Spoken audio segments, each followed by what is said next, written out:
Queria agradecer a todo mundo da iniciativa, né, desse ciclo de aulas, de debates, pelo convite.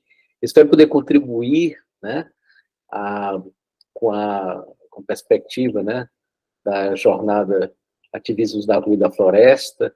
Eu entendo, né, como é fundamental a gente, a, citando aí uma amiga muito querida, hoje que virou ministra, né, agora está muito chique ela, a minha querida amiga Sônia Guajajara, né, é preciso reflorestar as mentes e os corações, é preciso amazonizar o pensamento, né, e entender, inclusive, a Amazônia não como a periferia, né, uma periferia do Brasil, né, enquanto São Paulo seria a locomotiva do Brasil, né, mas entender a Amazônia como centro, né, inclusive como centro do mundo, né, dentro de uma perspectiva de outra sociedade, com outra relação com a natureza, que nós pretendemos construir, né, e inspirar. Eu vou passando aqui os nossos slides, e falando de uma nova perspectiva de relação com a natureza, eu queria introduzir, né, falando de um contexto bem mais geral do que a Amazônia, falando de um contexto global, que é um contexto de como esta sociedade vigente, né, o capitalismo como modo de produção baseado no crescimento econômico infinito para acumulação e concentração de riqueza através da produção de bens e serviços, como é que esse crescimento sem limite, esse crescimento exponencial da economia, reverberou no sistema Terra, né? Ou no meio natural do qual dependemos. Sem entrar em todos os detalhes, esse primeiro slide aqui, ele mostra um monte de gráficos aqui, tem todos praticamente a mesma cara, né? É uma subida, né? Uma rampa de aceleração, de um aumento acelerado de várias coisas. De um lado, tendências socioeconômicas, incluindo população, mas com um crescimento muito mais acelerado, inclusive, do que a população, o produto interno bruto global, o investimento, né, financeiro internacional, a população urbana, a demanda de energia, o consumo de fertilizantes e assim por diante.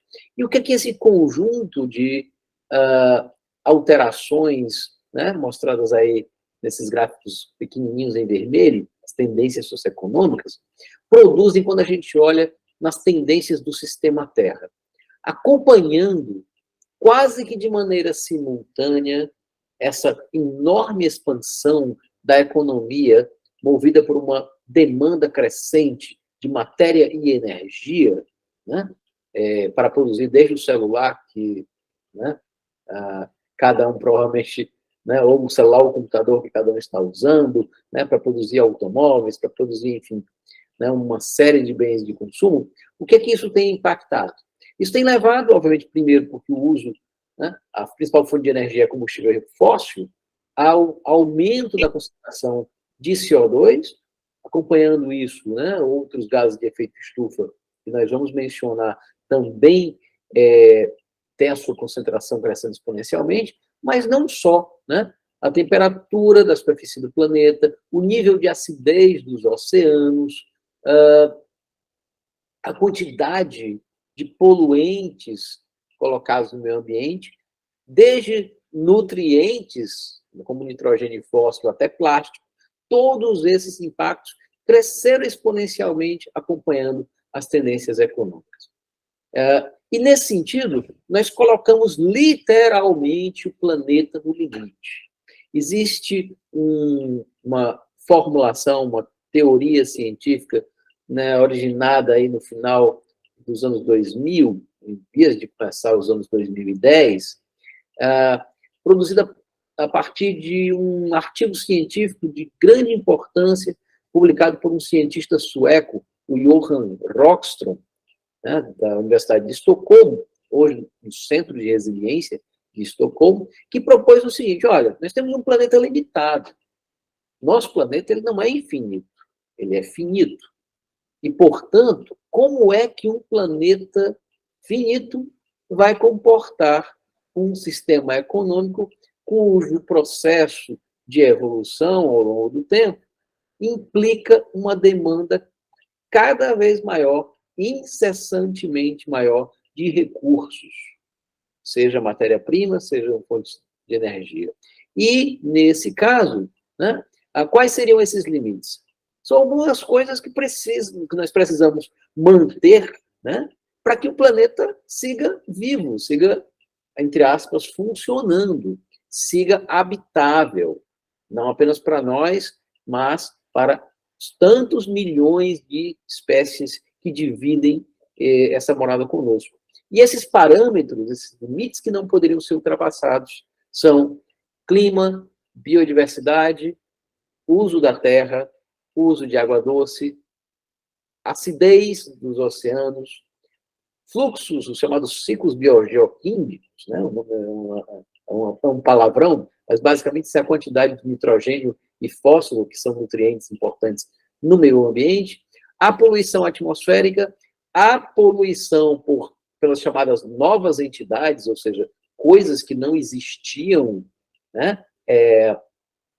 Livres na natureza, incluindo vários materiais radioativos, incluindo plástico, incluindo agrotóxicos e outros poluentes orgânicos persistentes. Aliás, aqui só um parênteses. Vocês já pararam para pensar por que é que tem aquela propaganda de que o agro é pop? É porque pop é a sigla de poluente orgânico persistente, né? Às vezes não contam esse detalhe. Enfim, né? Esses 9 limites seriam os limites que nós precisaríamos respeitar enquanto espécie para que o planeta continuasse nos oferecendo condições, né, de habitar, de viver, de nos nutrir, né, de sermos felizes. E, no entanto, nós já ultrapassamos, nós deveríamos ficar aqui na faixazinha verde, nesses limites. E nós, infelizmente, já ultrapassamos vários deles. A biodiversidade, a integridade da biosfera já foi ultrapassada. Hoje nós temos uma taxa de extinção de espécies da ordem de 1000 vezes maior do que aquela que seria o normal. O clima já foi ultrapassado também. Nós temos hoje uma quantidade de gases de efeito estufa na atmosfera, com destaque para o CO2, que está além do limite seguro. Nós já ultrapassamos a mudança no uso da terra, já temos muito mais, por conta do uso exacerbado de fertilizantes, muito mais nitrogênio e fósforo do que deveríamos ter, e nós estamos perigosamente próximos do limite em várias outras grandezas. Por que eu estou mencionando isso em escala global quando o nosso foco é sobre a Amazônia, né? Quando eu prometi falar sobre a Amazônia? Porque, na verdade, a Amazônia, ela tem, eu falei 3 limites e cito 4, né? Isso às vezes acontece quando a pessoa está fazendo o slide com som, né? Coloca 3 aí, lembra que tem mais um. Mas, na verdade, o que acontece é que a Amazônia, ela tem um papel relevante, nós vamos tentar mostrar ao longo dessa nossa conversa, ela tem um papel relevante para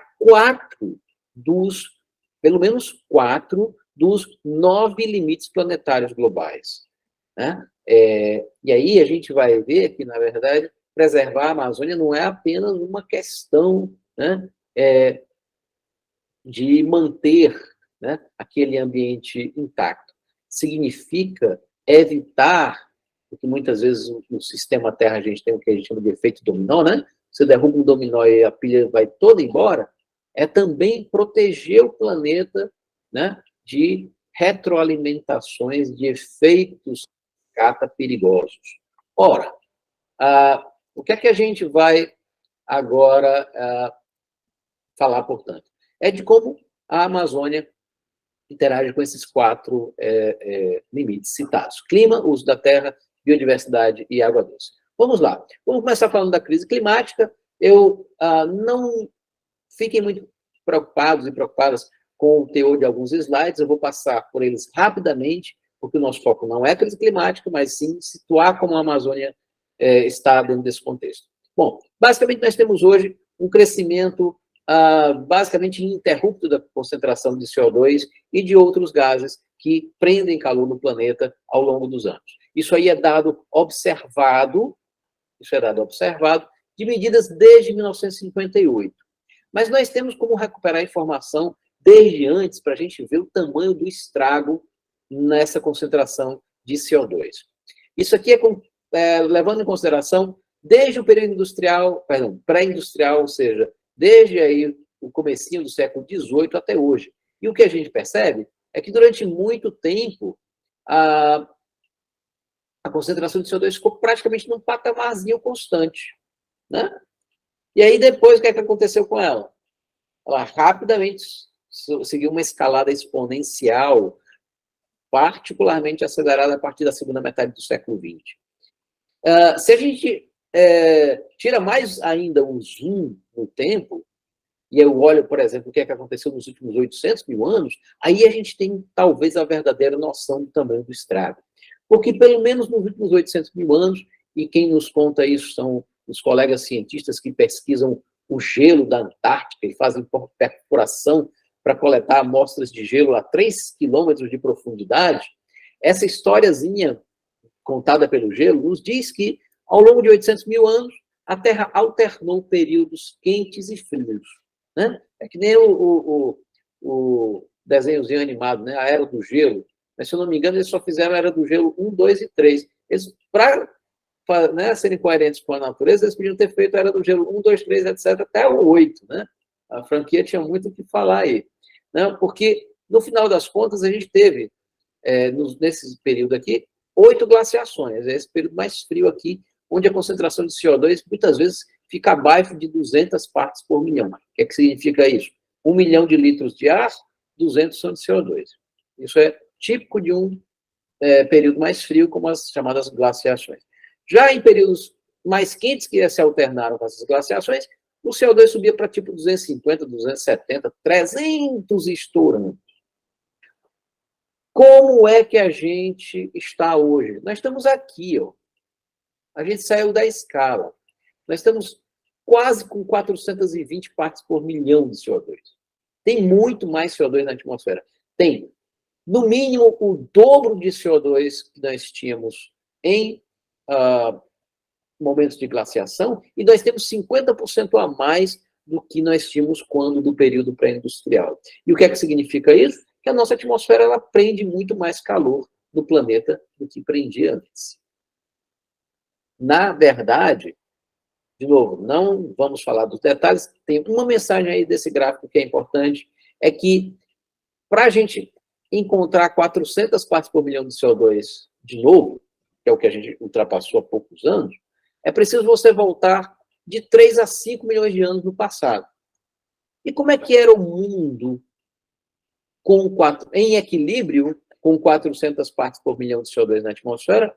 Era um mundo 3 graus mais quente, sem calota polar permanente no hemisfério norte, com o manto de gelo da Antártica Ocidental bem menor do que é hoje, e por conta dessa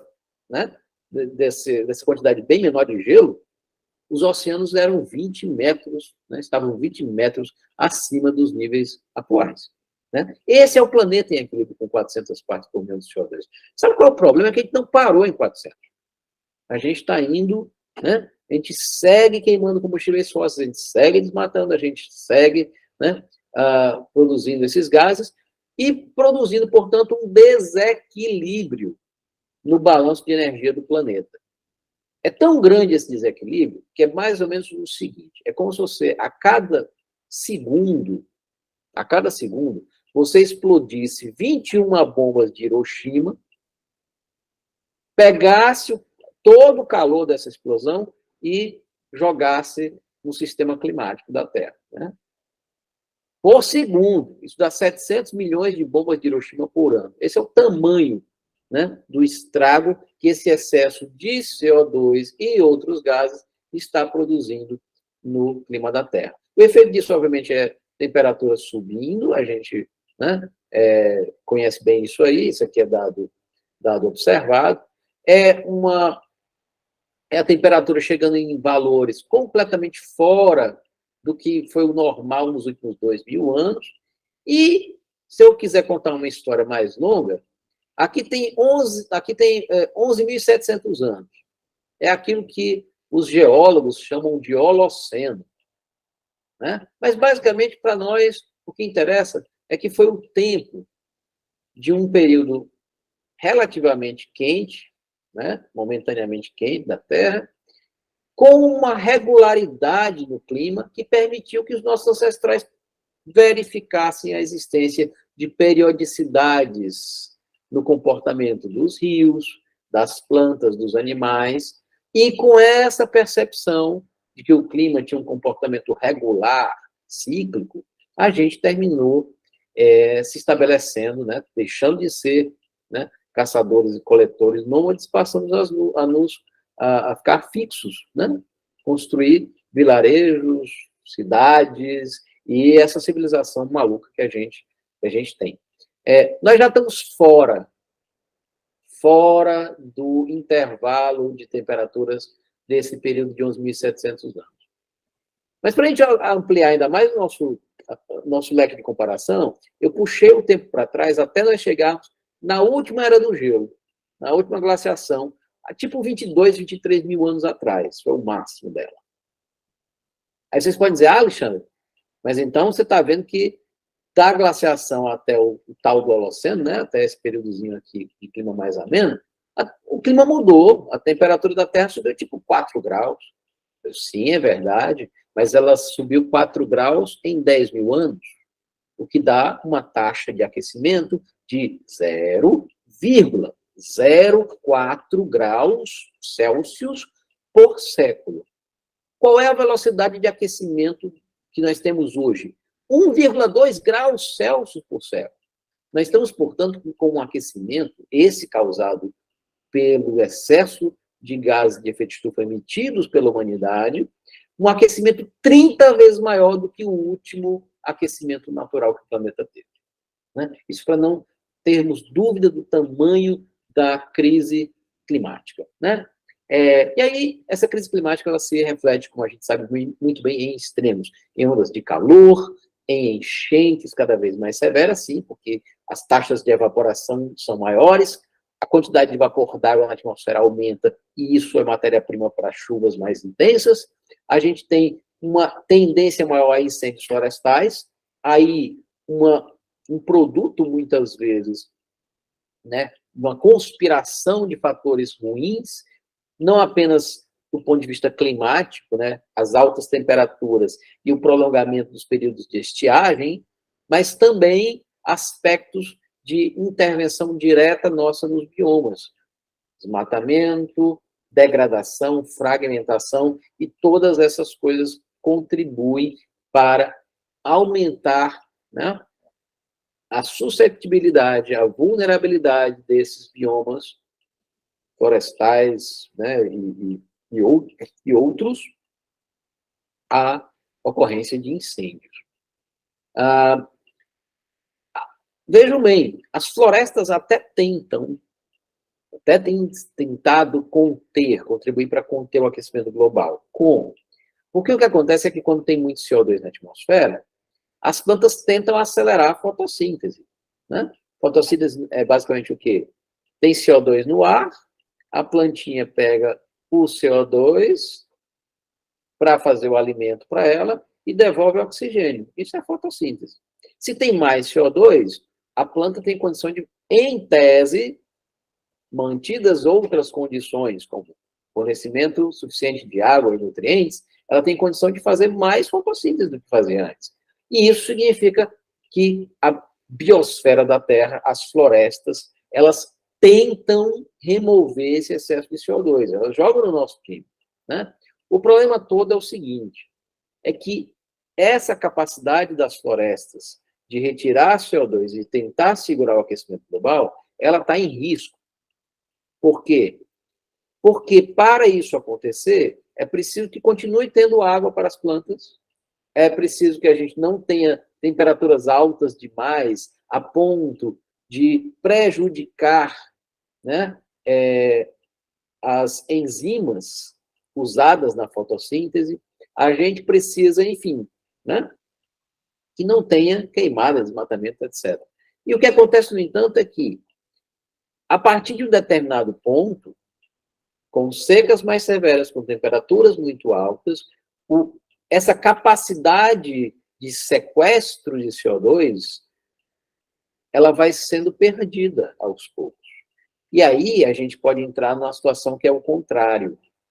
As plantas, ao invés de fazerem mais fotossíntese, elas vão morrer por falta d'água, elas vão morrer porque a floresta pegou fogo, elas vão, né, morrer porque alguma praga, isso acontece muitas vezes, algumas pragas se, né, proliferam mais rapidamente, ela não tem como se defender, e aí uma árvore, quando morre e começa a se decompor, ela libera o quê? Aquele carbono que ela tinha tirado do ar na fotossíntese, ela vai devolver, né? A decomposição dessa matéria orgânica vai devolver carbono na forma de CO2 para a atmosfera, o que termina fazendo o quê? Ao invés de conter o aquecimento global, passa a acelerar o aquecimento global. Então, nós temos, né, a ciência do clima, obviamente, né, tem ainda muitas coisas para serem pesquisadas, mas muitos colegas acreditam que nós estamos, para alguns biomas, e isso inclui a Amazônia, muito próximos desse limiar, de passarmos, né, da capacidade de sequestro de carbono para uma perda, mesmo sem desmatar, apenas por mortandade de árvores associadas ao clima. Bom, é esse o contexto que a Amazônia está. Vamos falar disso logo mais, quando a gente, né, fechar a síntese de tudo da condição da nossa principal, né, floresta. Nossa, não só, né, no sentido brasileiro da palavra, mas nosso no sentido, né, planetário.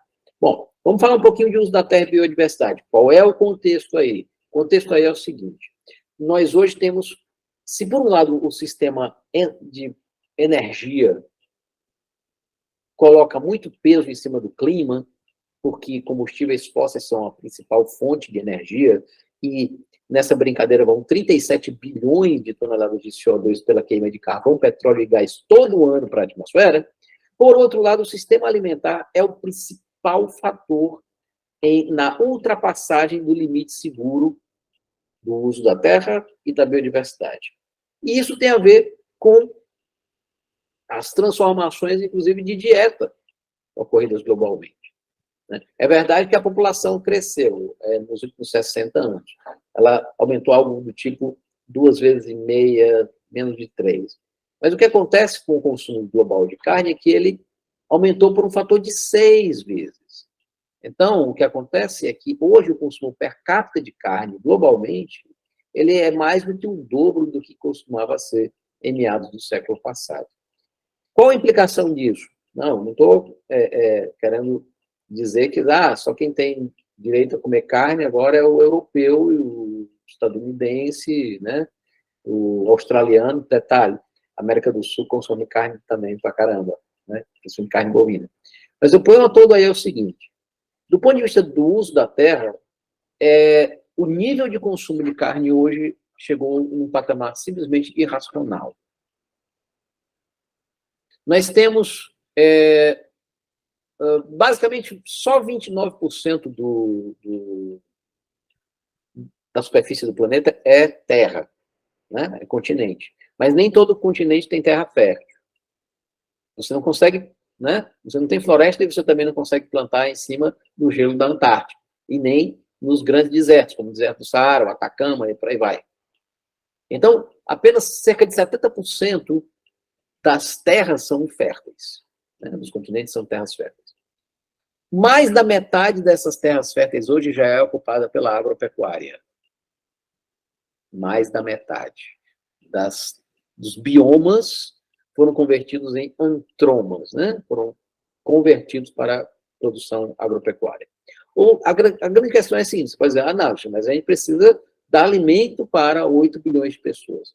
A tragédia é que nós temos um sistema alimentar que não consegue alimentar 8 bilhões de humanos, mas que, ao mesmo tempo, é extremamente predatório na necessidade de terra.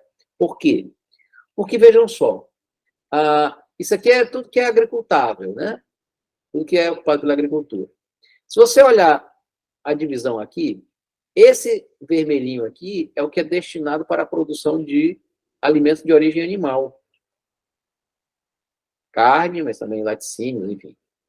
E isso aqui, nesse pedacinho de terra aqui, verdinho pequeno, né? Isso na quarta coluna aqui, se você contar. Cerca de 77% da terra de agropecuária é ou pasto ou monocultura para ração animal.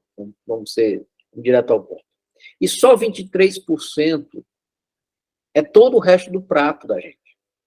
O arroz, o feijão, a fruta, o legume, o tubérculo, tudo, exceto o que vem de origem animal, é plantado em 23% da terra agricultável. Então, ter uma dieta à base de... Detalhe, você usa 77% para produtos animais que só nos fornecem 18% das calorias e 37% das proteínas. Em 23% da terra agricultável, nós alimentamos o mundo com 82% das calorias e 63% das proteínas. Nós poderíamos ter uma dieta bem mais, uma base vegetal muito maior e com muito menos terra, alimentarmos, né? Alimentarmos toda a população global sem problemas. Bom, nós temos aí outros debates também envolvidos, né, que é o fato de que você tem uma verdadeira uma matança gigantesca, coisa do tipo 80 bilhões de seres sencientes são abatidos todo ano, né? Mas mesmo se nós abstraíssemos esse debate, o fato é preciso terra demais para alimentar tanto bicho. E nós não temos mais tanta terra. Pelo contrário, nós precisamos liberar terra para produzir alimentos de origem vegetal, para reflorestar e para, caso essa seja uma escolha considerada razoável, usar para plantio de biomassa, para isso entrar na composição da nossa matriz energética renovável, né? Então, não dá para a gente manter tanta terra ocupada ou com pasto ou com monocultura de ração, como é a monocultura de soja, né? Vamos falar dela daqui a pouco e da pressão que isso significa sobre, não apenas a Amazônia, mas sobre o Cerrado, também sobre a Caatinga, etc. Os dados científicos não deixam margem para erro. Nós perdemos 68% da população de vertebrados silvestres em apenas 5 décadas, e hoje é absurdo o grau de desproporção das coisas. Se você pegar 100 quilogramas de mamífero, só 4 quilogramas é de animais silvestres. Coloque todo mundo aqui. A nossa onça pintada, nosso tamanduá, nosso bicho preguiça, nosso macaco prego, mas também os elefantes, girafas, rinocerontes, hipopótamos, tigres, leões, enfim. Está tudo aqui, 4%. 96% são 2 espécies de mamíferos, né? Principalmente, né? Homo sapiens e Bos taurus, que é o boi, né? Além de outras espécies de animais de criação, de mamíferos de criação, né? Fato, né? Essa distorção tem colocado em risco de extinção praticamente todos os grandes mamíferos silvestres. A situação das aves não é muito melhor, porque a cada 100 quilogramas de aves, só 30 estão soltos por aí voando. 70% da biomassa de aves está dentro de granjas. E isso não é sustentável. Não tem como se sustentar. Eu estou vendo, né, um pop-upzinho aqui das mensagens, sobre os comentários, né, sobre o plantio de soja, mas o que acontece é isso, nós viramos, né, o território brasileiro cada vez mais virou, né, um terreno para a produção de ração animal. né, para exportação. Bom, vamos pensar, então, em termos de biodiversidade. Olhem a América do Sul, né, e aí boa parte disso está no território brasileiro. Olhem a América do Sul e o restante do mundo. Só tem uma outra mancha. Isso aqui é a quantidade de espécies traqueófitas, ou seja, plantas com seiva. Tá? Só tem outro lugar do mundo que tem uma mancha parecida com tanta diversidade de planta. É aqui no Sudeste Asiático e Oceania. Ainda assim, a área da nossa, né, de grande biodiversidade, que eu estou colocando aqui a partir, né, de 1.500, 2.000 espécies por 10.000 quilômetros quadrados em diante. Veja, inclusive, que a gente, basicamente, já perdeu metade da savana mais biodiversa do planeta. É o Cerrado. Né? E estamos colocando em risco aqui a floresta, né, a amazônica também. Isso aqui é variedade de espécies de pássaros, só para a gente ter noção, de novo, de como estão os biomas da América do Sul comparado com o resto. Olha isso aqui. Nós temos coisa do tipo mais de 100 até coisa do tipo 600 espécies de pássaro, né? Por 100 quilômetros quadrados. Espécies, né? Imagina indivíduos. Em termos de anfíbios, né? E aqui nós estamos, portanto, nós temos a maior variedade de pássaros do planeta.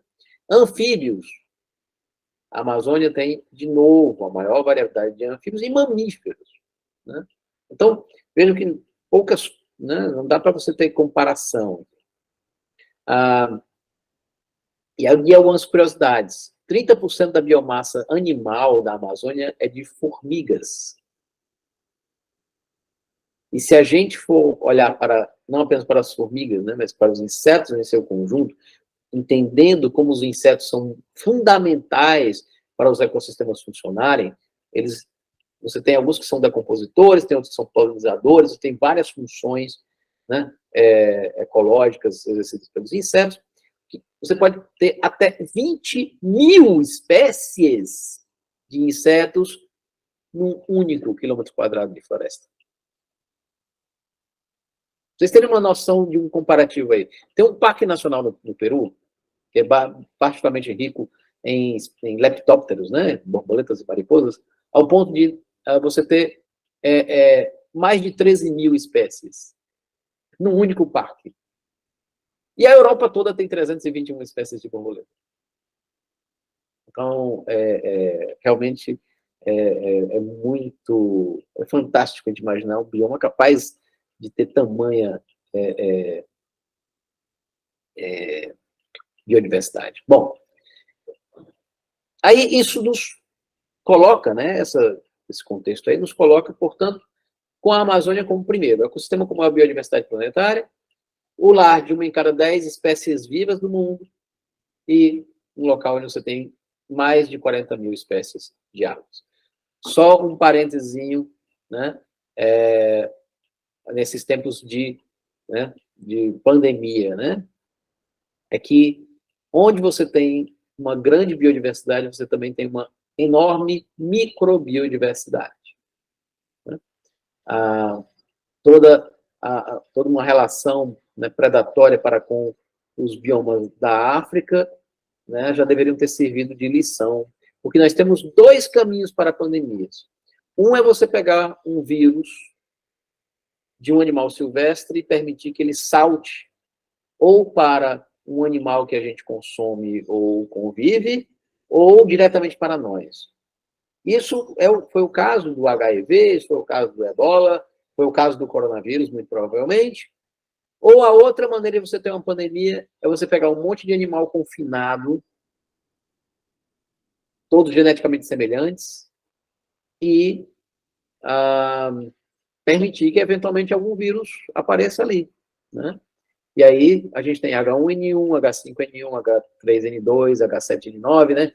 gripe suína aviária, etc, etc, etc, os populares aí das gripes, né? São as duas grandes fontes de pandemias e ambas têm forte relação com uma relação não saudável, né, nossa com o ambiente, né? Ou uma ocupação desenfreada, né?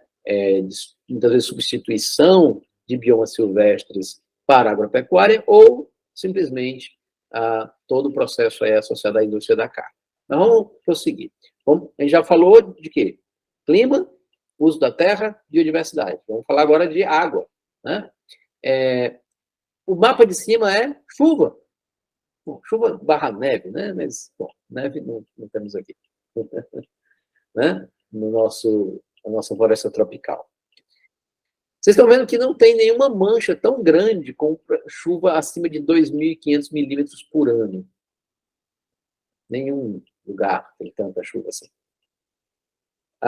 Detalhe que aqui é a evapotranspiração anual, também na mesma quantidade, milímetros por ano. Evapora um bocado, mas você tem um saldo, né? Um saldo significativo de mais de 500 milímetros por ano sobre a Amazônia, né? Então, ela é um bioma superavitário em água, né? E aí a gente precisa entender um pouco dessa dinâmica de como a floresta altera o ciclo hidrológico. Porque tem um mito negacionista sobre a Amazônia, né? Coisa que apareceu em um certo indivíduo que, puxa vida, né? Eu fico pensando assim, João Soares fez tanta coisa legal na vida, mas ele chamou um certo sujeito uma vez para falar de clima e de floresta, que, né, foi um tremendo, infelizmente, um tremendo serviço que ele prestou naquele momento. E o sujeito disse o seguinte, olha, a floresta não tem nada a ver com chuva, é porque chove que tem floresta. E se você tirar a Amazônia, 20 anos depois ela está lá de novo. Como assim, cara? Né? E, obviamente, isso é uma visão completamente simplista da coisa, porque você tem aquilo que a gente chama de retroalimentação, né? São interações de mão dupla. Né? Porque as plantas são capazes de mudar o ciclo hidrológico e a maneira de como a precipitação interage com a superfície. Primeiro, o seguinte, chove. Se eu tenho árvores com a copa vai interceptar boa parte dessa chuva, uma parte significativa. Quem já teve a experiência de estar numa mata fechada, né, como a floresta amazônica, num momento com chuva forte? Às vezes você ouve o trovão, você ouve a chuva batendo na copa e você não está se molhando de jeito nenhum.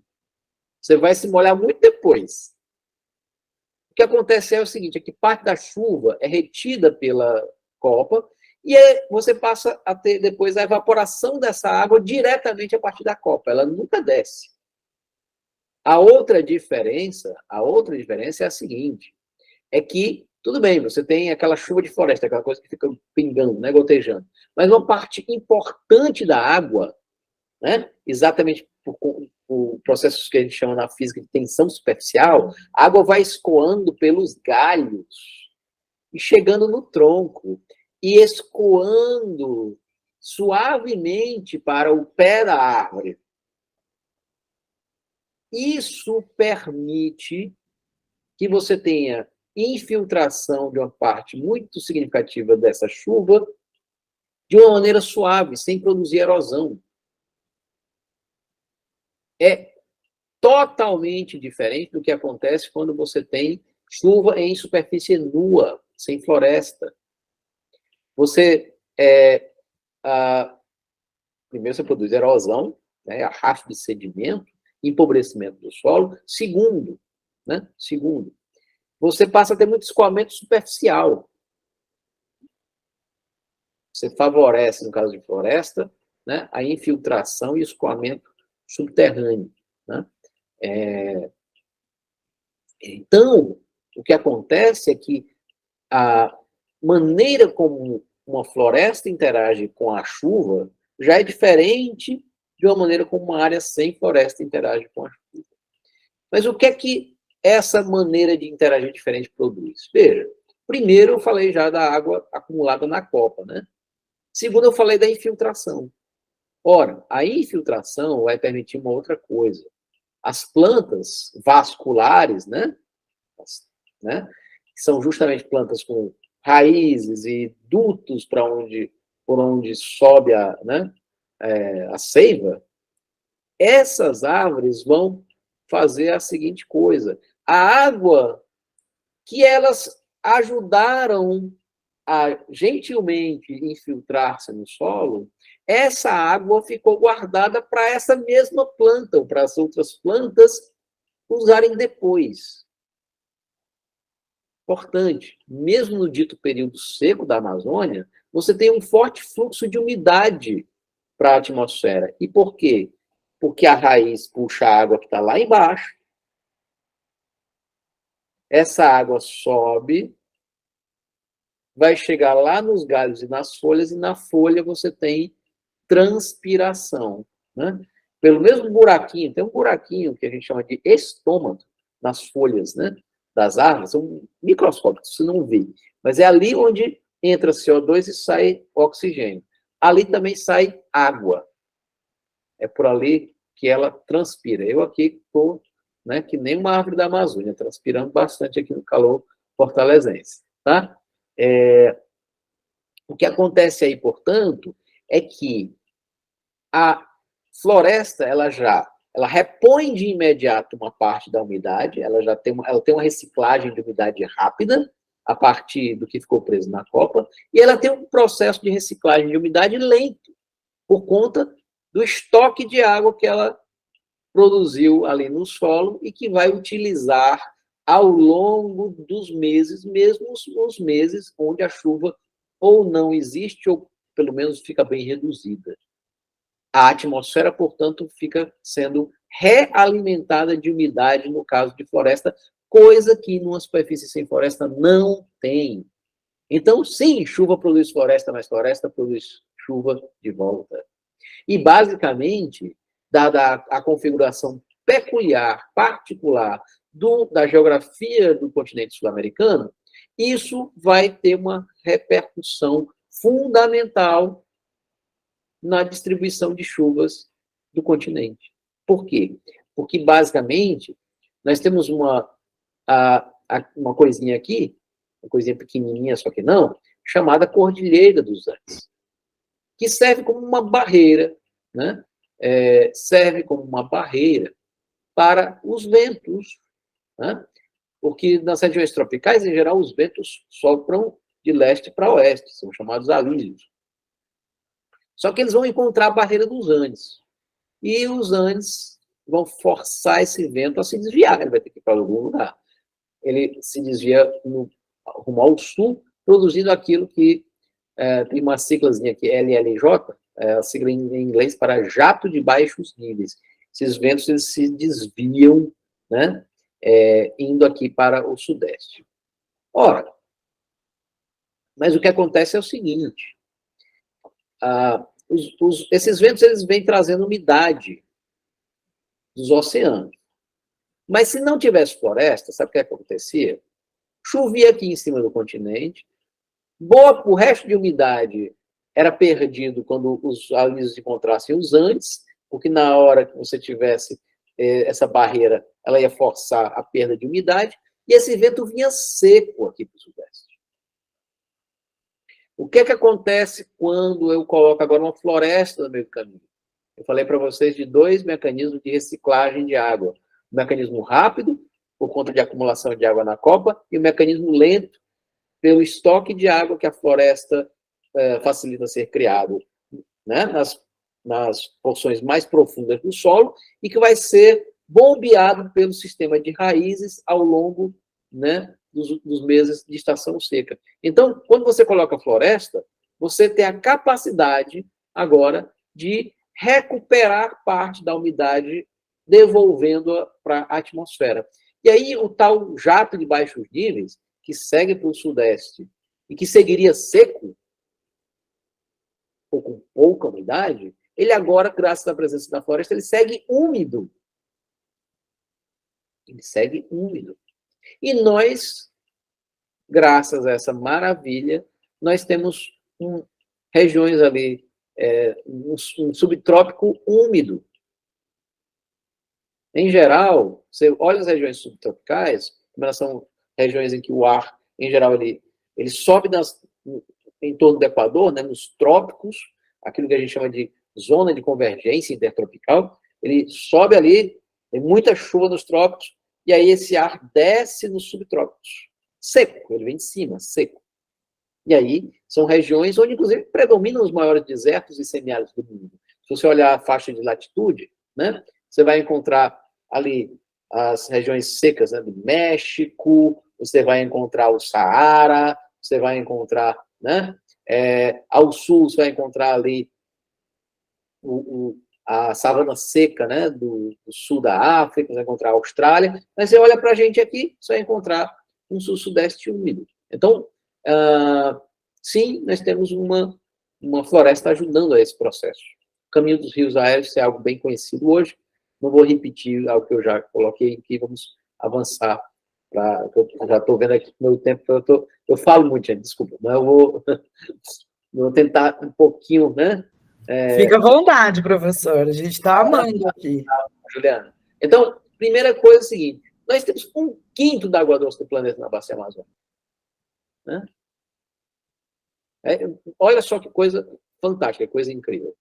E isso torna esse bioma uma peça fundamental da reciclagem de água para alimentar o chamado sistema de monção da América do Sul, as chuvas da América do Sul. Né? E, bom, nós mostramos aí, então, que a Amazônia ela interage com 4 limites planetários. Clima. Eu sequer falei uma coisa importante aí. A Amazônia tem tanto carbono no solo e na vegetação que se você detonar a Amazônia, né, como propôs o sujeito lá que deu a entrevista no Globo, a quantidade de carbono que iria para a atmosfera é tão grande que equivale a quase 400 bilhões de toneladas ou 10 anos de emissões globais.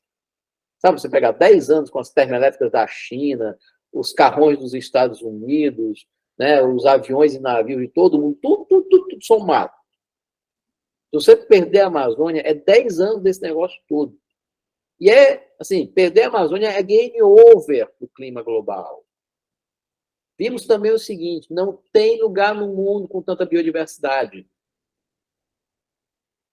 Ameaçar a Amazônia, na verdade, é também ameaçar o surgimento de uma nova pandemia, inclusive. Né?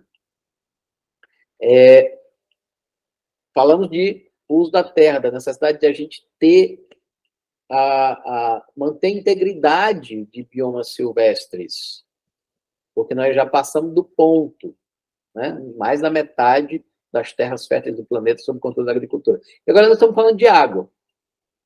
E aí eu acho assim, acho que ninguém aqui precisava se convencer de que precisava preservar a Amazônia, mas acho que agora vocês ganharam alguns argumentos a mais, né?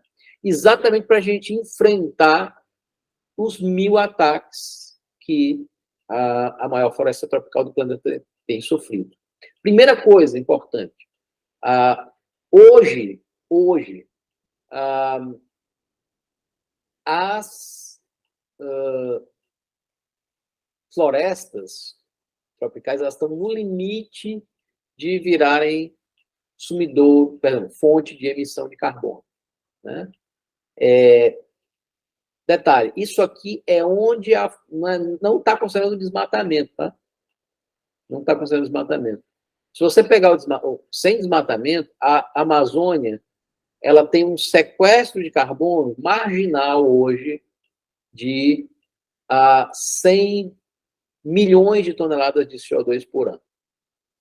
É o saldo que fica entre 1,1 bilhão de toneladas de emissão e 1,2 bilhão de toneladas de remoção de carbono. Né? Obviamente, assim, a situação da bacia do Congo está mais grave ainda, mas nós já estamos assim, muito no limite do funcionamento saudável do ciclo fotossíntese e respiração na Amazônia. Né? Mas, além disso, Nós não temos deixado a floresta em paz. O desmatamento tem avançado. Nós temos cerca de 1 milhão de quilômetros quadrados perdidos. Aí você desconta cerca de 150 mil quilômetros quadrados que cresceram como floresta secundária, mas, importante, floresta secundária não é floresta primária. Você tem muitas diferenças aí no grau de biodiversidade, né? No grau de resiliência desse bioma, na presença de fauna, no caso, na ausência de elementos importantes da fauna, né? E, no final das contas, o balanço, né, mesmo considerando esse crescimento de floresta secundária, é que 17% da Amazônia foi desmatada, indo para 18%. Né? O último presidente aí, nossa senhora, nos deixou basicamente com 18%. E isso é 11 vezes a área de Portugal. Isso é o que a gente perdeu de floresta. E sim, né, bom, aqui a gente, importante para a questão climática. Isso aqui é desmatamento. Isso aqui é emissão de CO2 no Brasil. No Brasil, as emissões de CO2 são dominadas pelo uso da terra. É ela que determina os picos de emissão. Né? O grosso disso, importante, vem da Amazônia. Mesmo considerando que a área, né, desmatada de cerrado é grande, mas a Amazônia tem uma massa, tem uma biomassa por unidade de área muito grande. Né? Então, você tem enormes emissões associadas à Amazônia, isso vem principalmente de desmatamento, e isso é o principal fator determinante para as emissões brasileiras terem subido. Né? Elas tinham descido justamente, né? Aí nos idos de 2005 em diante, até 2012, daí em diante ela volta a subir, acompanhando justamente a subida do desmatamento. Mais do que isso, né? Nós temos outros aspectos importantes para a gente lembrar. A gente falou dos rios voadores, né? Rio, que é aquele fluxo, né, que vem o vento do jato de baixos níveis, que carrega a umidade reciclada pela Amazônia e traz essa umidade para sul e sudeste. Mas vocês já viram que um rio é capaz de transportar aquilo que ele tiver dentro dele. Ele carrega água, o rio, mas se você colocar um poluente, você está veneno no rio, o rio vai transportar lá para frente. E o que tem acontecido é que as queimadas da Amazônia, né, têm produzido uma quantidade enorme de aerossóis, que é o nome que nós cientistas damos às partículas em suspensão na atmosfera, e esses aerossóis, boa parte, inclusive, fuligem, mas também gases como o monóxido de carbono, que é o primo do CO2, né? O monóxido de carbono é o CO, ele é particularmente tóxico, inclusive. Esses gases e essas partículas, elas entram nos rios voadores, e os rios voadores, ao invés de levar simplesmente umidade e chuva, vão levar esses poluentes.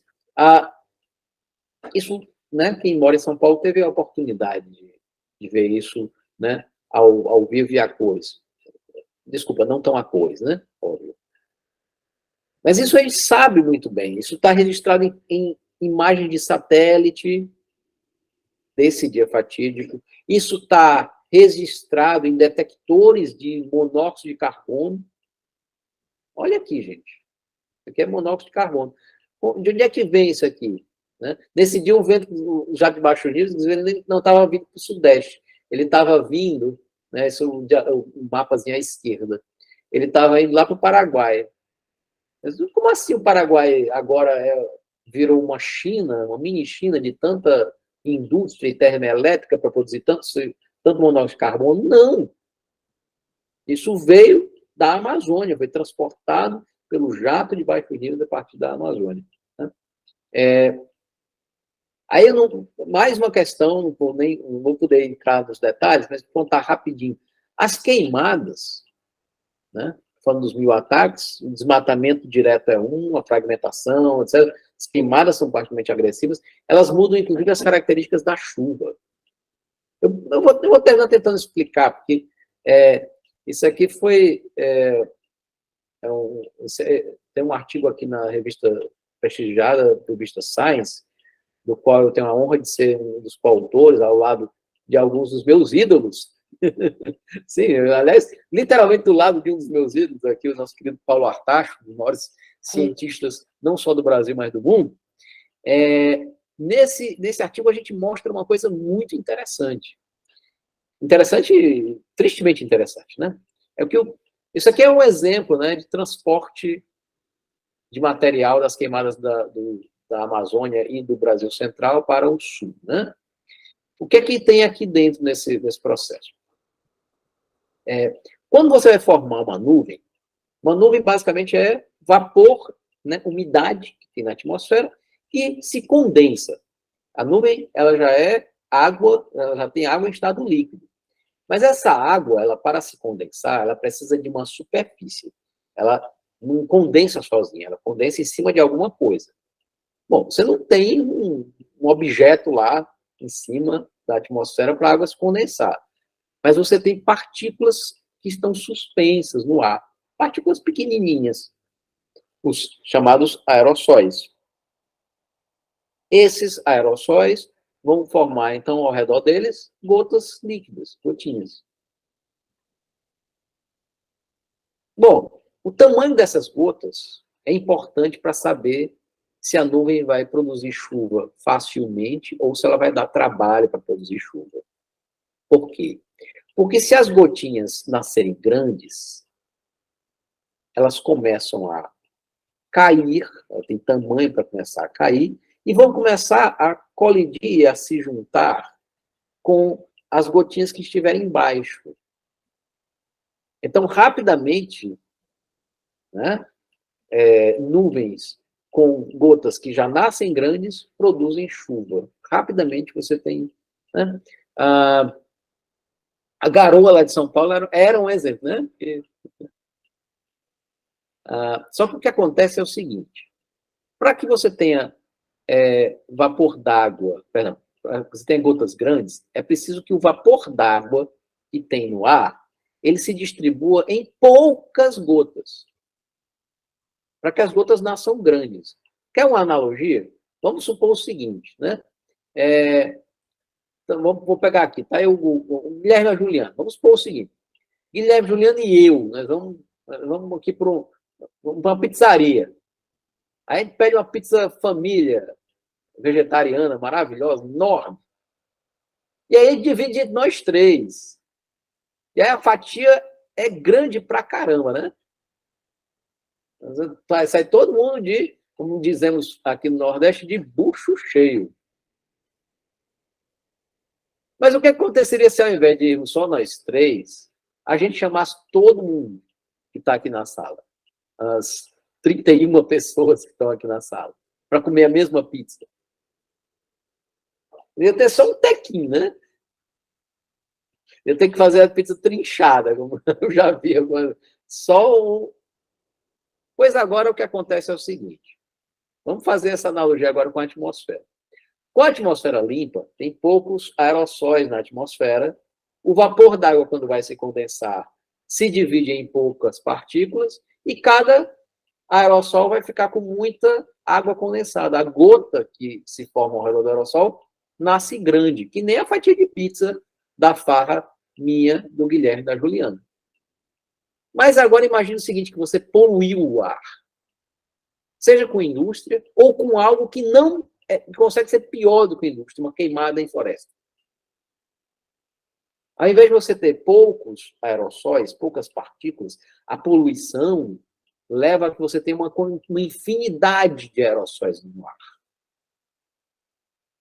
Só para vocês terem um exemplo, nuvens formadas em estado, né, em uma atmosfera limpa, elas vão ter 200, 300, 500, no máximo, 500 gotinhas por centímetro cúbico na formação delas. Quando você coloca queimadas, esse número sobe para 5.000 gotas por centímetro cúbico. Então, é como se você tivesse, justamente, eu usei de propósito a comparação, porque éramos 3, aí viramos 30. Então, o pedaço de pizza era 10 vezes menor, e agora a quantidade de água em torno de cada aerossol é 10 vezes menor. essa gotinha de tão minúscula, ela vai ficar lá na atmosfera o tempo todo. E a nuvem que era para ter produzido chuva para de chover. A gente muda a característica da chuva. Essa nuvem vai ter que crescer muito mais, formar gelo dentro dela, para que ela finalmente possa ter algum mecanismo de despejar água de chuva. Então, ao invés daquela chuva espalhadinha, né, ou garoa, ou uma chuva, mesmo chuva forte, de floresta mais distribuída, quando você polui a atmosfera, você cria dificuldade para isso acontecer e você termina obrigando apenas as nuvens maiores que cresceram mais produzirem chuva. Né? Então, você muda a característica da chuva aí. É um dado que a gente, inclusive, conhece muito bem. Esse aqui já é de um outro artigo também sobre o mesmo assunto. Né? Mas aqui mostrando que as nuvens limpas, nuvem com o topo em 1 quilômetro e pouco, 2 quilômetros, 4 quilômetros, essas nuvens já estão chovendo. Nuvens moderadamente poluídas precisam ter um topo entre 4 quilômetros e 5 quilômetros para produzir chuva. Mas nuvens fortemente poluídas precisam ter o topo em 6.000, 8.000 metros, né? 6 a 8 quilômetros, ou seja, já chegando na fase de gelo, para poder produzir chuva. Então, nuvens formadas em ambientes poluídos dão muito mais, tem muito mais problema para chover. Bom, outro ataque brutal é a expansão da agropecuária. E aí, né, todo mundo sabe que esse país, a população, né, de gado não parou de aumentar nos últimos anos. Isso aí nem precisava a gente dizer, né? Bastou ver o resultado de eleições. Né? Olha aqui o tamanho do rebanho em milhões de cabeças, né? Rebanho bovino. Em 2000, o rebanho era de 146, né, milhões de cabeças. Ele pulou para 226 milhões de cabeças em 2017. Né? Esse crescimento ele é altamente significativo. Outro, né, entre os 1.000 ataques, outro ataque fundamental aí. Né? Bom, aqui, inclusive, é a exportação de carne bovina do Brasil. Tá? Mas nada se compara à soja, né? Nada se compara à soja. Em 20 anos, a grana vindo da soja para exportação aumentou por um fator de 25 vezes, tá? Sendo a China a maior importadora.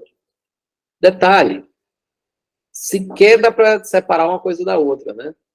Porque tem um modus operandi de desmatamento ocorrendo nos nossos biomas. Aconteceu no Cerrado e isso chega à Amazônia. Basicamente, primeiro você faz a grilagem, né?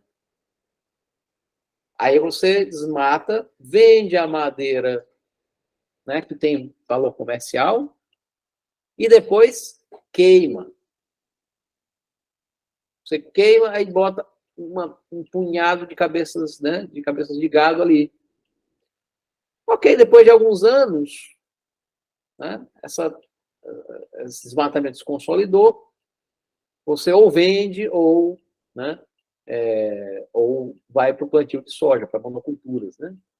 Então, esse modus operandi ele já é bastante conhecido, a gente tem, né, todo o processo, né, muito bem conhecido de como avançou como é o avanço do agro dentro desses territórios, né, desses ecossistemas. E sobre Bolsonaro, realmente a coisa, né, foi potencializada várias vezes, né, assim, poderia passar muito tempo contando essa história, mas acho que isso é bastante óbvio. A seriedade do problema aí é a seguinte, é que vocês lembram que a gente falou que a Amazônia está com 17% a 18% de perda de floresta. E hoje há um entendimento que entre 20% e 25% você tem um limiar em que parte da floresta não consegue mais se recuperar. Né? Recentemente, inclusive, outro, né, colega eminente da ciência do clima brasileira, o nosso querido Carlos Nobre, ele lançou um aviso, né, de que a Amazônia está passando do ponto e que, na verdade, o que nós temos que fazer não é só garantir a promessa de desmatamento zero, é reflorestar urgentemente.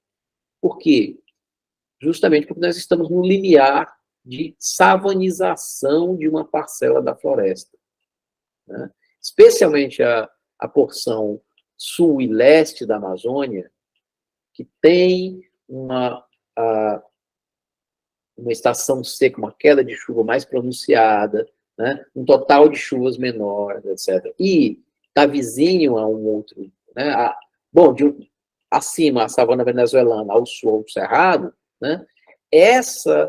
Esse território de floresta, se ele for perdido por um período muito longo, né? Com as alterações que isso tem no ciclo hidrológico e no clima local, as chances desse território ser colonizado por espécies mais resilientes a um clima com estação seca prolongada, como são justamente as espécies da savana venezuelana e do cerrado, as chances de colonização desse território para essas espécies é grande.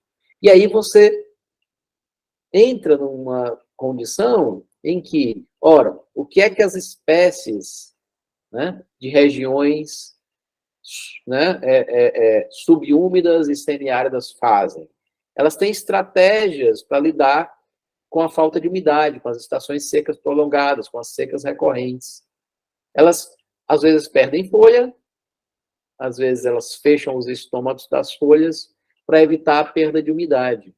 Mas quando essas espécies vegetais fazem isso, elas deixam de fazer aquilo que as plantas da Amazônia, as árvores da Amazônia faziam, que era justamente manter o fluxo de umidade, usando o estoque do solo, para repor essa umidade para a atmosfera.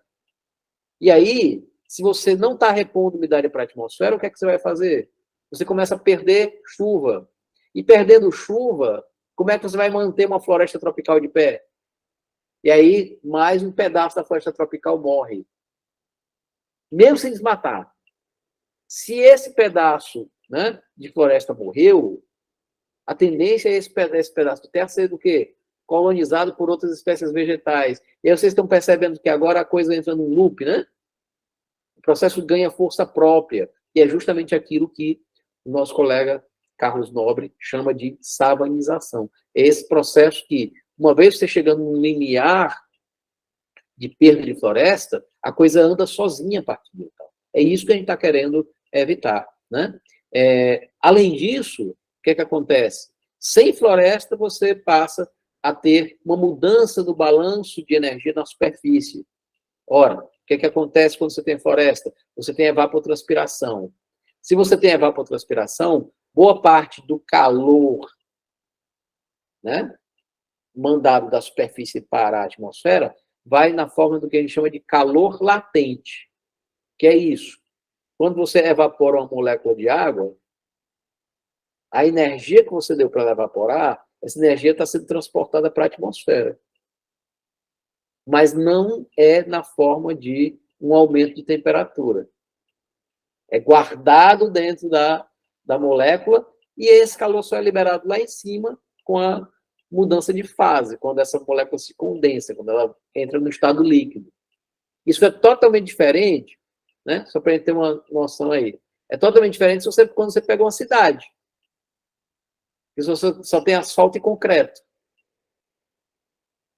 O que é que vai acontecer? Qual é a maneira que tem de você passar energia da superfície para a atmosfera? É só calor, ou, como a gente chama na ciência, calor sensível. Você simplesmente tem aquela chapa quente. Então, perda de floresta significa perda de capacidade de você regular a temperatura da superfície também. Esse superaquecimento da superfície vai justamente, de novo, produzir o quê? Vai aumentar a taxa de respiração dos micro-organismos no solo, vai comprometer a eficiência da fotossíntese das plantas, vai produzir mortandade de árvores. Isso significa o quê, portanto? Tudo isso significa que mais CO2 vai para a atmosfera. Mais CO2 na atmosfera, você intensifica o aquecimento global, que, por sua vez, facilita as condições de que esse superaquecimento da superfície se, né, intensifique. Então, basicamente, nós estamos hoje na Amazônia muito perigosamente flertando com retroalimentações, né? Essas coisas que ganham força própria a partir de um determinado ponto.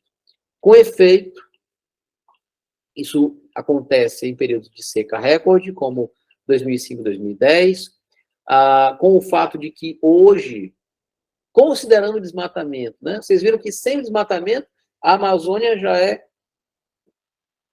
apenas marginalmente sumidouro de CO2. Quando você bota o desmatamento aí, o cálculo vai para o outro lado, né? Hoje a Amazônia emite mais CO2 do que sequestra, quando você soma o desmatamento.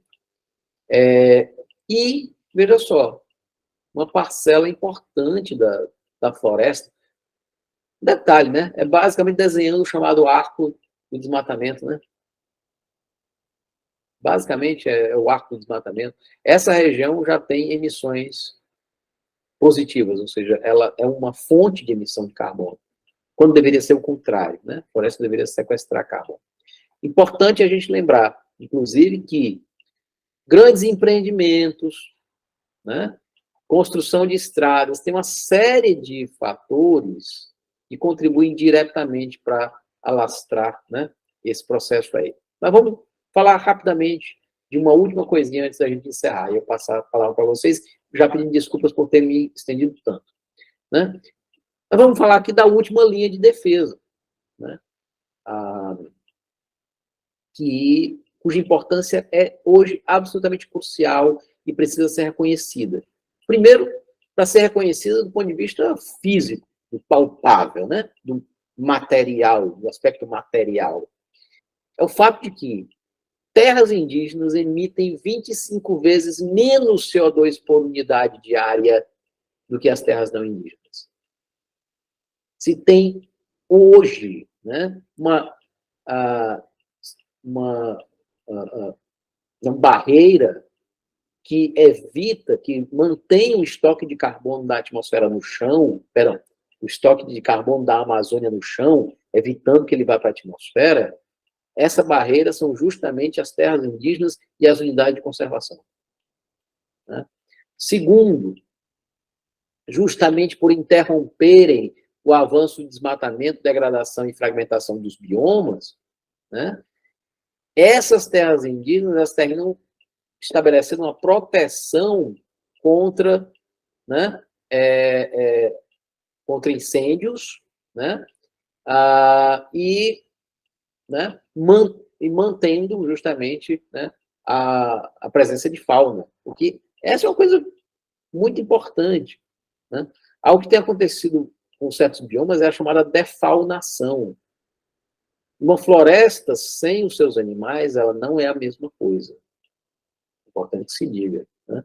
Os animais cumprem vários, né, serviços ecológicos aí, de dispersão de sementes, a controle de pragas, né, a equilíbrio populacional das diferentes espécies, que são serviços fundamentais para a floresta permanecer saudável. Né?